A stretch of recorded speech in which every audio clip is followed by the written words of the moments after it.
In only their second season on the links of Mid-Michigan, Pewamo-Westphalia girls golf was shooting for more than just eagles, birdies, and pars. They were shooting for history. In only the program's second season, the team saw a lot of changes from their first go-around. Perhaps the biggest change came in size of the team. This season, the number of girls on the team doubled in size, going from 7 girls last year to 14. The growth of the team brought in quite the experience gap, with many of the new girls having very to little experience with golf. Because of this gap, the goals that Coach Lisa Bartlett set for her returning players were much different from those set for the newcomers. With that said, Coach Bartlett had the same vision for all 14 of her golfers: improvement. At the beginning of the year, since we went last year from 7 golfers to this year at 14, there were a couple different goals that I had. Obviously, for my returning players, I wanted to see improvement, and that's just getting out on the course as much as possible. And then for the other half that were new, obviously getting them started with learning the basics, so that we could, improve as they learn the basics and work on those skills. With improvement being shown each and every round in summer practice, it didn't take long for the team to find success early on. In the season opener at Parma Western, the team finished 4th, and the season was off to an optimistic start. However, the team was still on the hunt for a first place finish and eager to hit that milestone for the first time in program history. That's when September 22nd came along, the Lakewood Invitational. That was the day the Pirates finally broke through. Of the 6 teams competing that day, the Pirates topped them all with a total of 431 strokes, 4 shots over second place. Winning the Lakewood Invitational proved their offseason work beneficial, especially when you compare this season's results from those of the same event from last year. So the year before, we actually took last at that same invitational. So the fact that we won it this year and took first proves that, first of all, if you work hard, you can do anything. Second of all, that girls golf is a new program at PW, and it kind of established and gained some respect in the community. We actually were 80 strokes less than we were the prior year when we took last place. So that showed their hard work all summer was paying off. The team used the momentum from the Lakewood Invitational through the rest of the season and into regionals on October 10th. With Lansing area powerhouses, such as Lansing Catholic and Bath, placed in the Pirates region, the team knew it would be a dogfight to qualify for the state finals in Battle Creek. With a total of 462 strokes in regionals, the Pirates came up 12 short of what would have been their first state championship appearance in program history. Unfortunately, the season appeared to be over. That is, for all except one. Senior Brooke Spitzley had finished the round with 104 strokes, good enough to qualify for states as an individual. It was kind of like an okay day all around. I didn't par any holes. I just kept getting bogeys and consistently bogeying holes. So it was an okay round, and I never thought that that would be the kind of round that would qualify me for states. But as soon as I saw my finishing score and I saw that I tied for my personal best, I kind of knew, like, okay, like this is a hard course. I think I kind of have a shot. And then as I get in the clubhouse where my team was waiting for me, they said, "Brooke, did you see the leaderboard? You're going to states." And I was like, "There's no way. Like, I don't believe it. Like, I'm not gonna believe anything until I have a for sure okay." And they call my name. Like, I don't want to get my hopes up.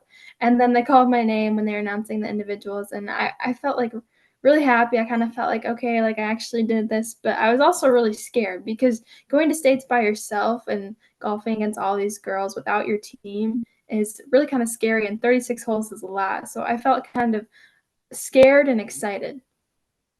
In the week leading up to the big event, Brooke had to practice and prepare for states like a normal week of practice. There was just one thing different. Everyone's focus was on her and her alone. This was beneficial to Brooke in preparing for the round. However, it did feel quite a bit different from a normal week with the team.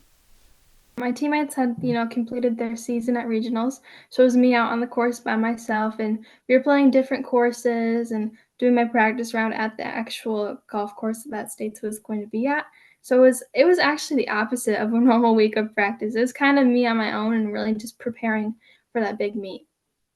Although Brooke was competing as an individual, she was far from alone when she teed off for her first round. Many of Brooke's friends and teammates joined her parents and coaches to support her as she made history. I mean, I love my friends and my family more than anything. I mean, they are my rock. And I just feel like having them there and having them part of this life that usually no one's really a part of it's just kind of that moment where it's like I'm so lucky to have the community that I do and the family that I do and the friends that I do. And it's just kind of a heartwarming moment. Brooke became the first player in girls golf history to compete in the state finals. On her first day, Brooke shot a personal and program record of 100 even and ended round one in a tie for 32nd place. One of the unfortunate storylines from day one included a 1-hour weather delay. Although the weather challenged Brooke's game, she prevailed through the poor conditions and didn't let the weather affect her mentality. We teed off at 10 a.m. and we got through about 6 holes before they stopped us and said, "Hey, the greens are flooding. It's raining a little too hard." They called us inside for a 1-hour weather delay.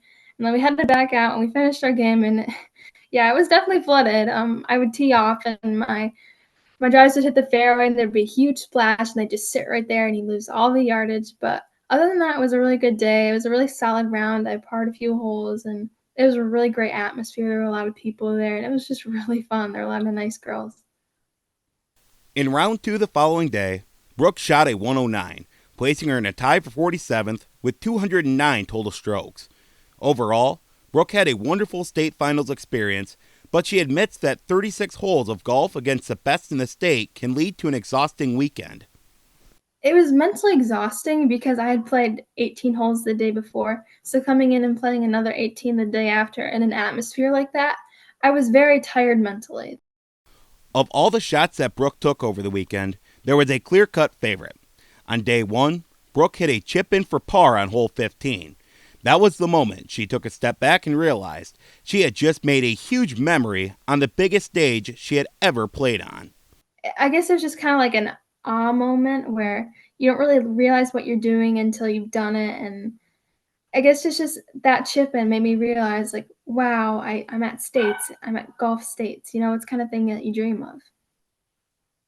The shot was impressive, but when talking about her favorite memory from the weekend, Brooke expanded on the importance of having her friends come out to support her in her biggest moment. Having my friends there meant a great deal to me because, you know, golf isn't really a sport that people come to watch and they haven't been to one all year and they finally came and they came all the way down to Battle Creek on a rainy day. So I feel like them being there made almost my whole week. Big moments like the Lakewood Invitational and state finals can pay dividends towards building a new program into a powerhouse. That is exactly the vision that Brooke and Coach Bartlett have for the second-year program. I'm a lifelong golfer, and I love that I'm getting girls interested in the sport. And if I can get more girls to join the team, so that this sport continues in the MPW, then it's a win for everyone. I think if we keep winning, like for years to come, we can be one of those powerhouse programs that PW is known for. From the small town of Westphalia, Michigan, I am Nathan Buckley with the STAA.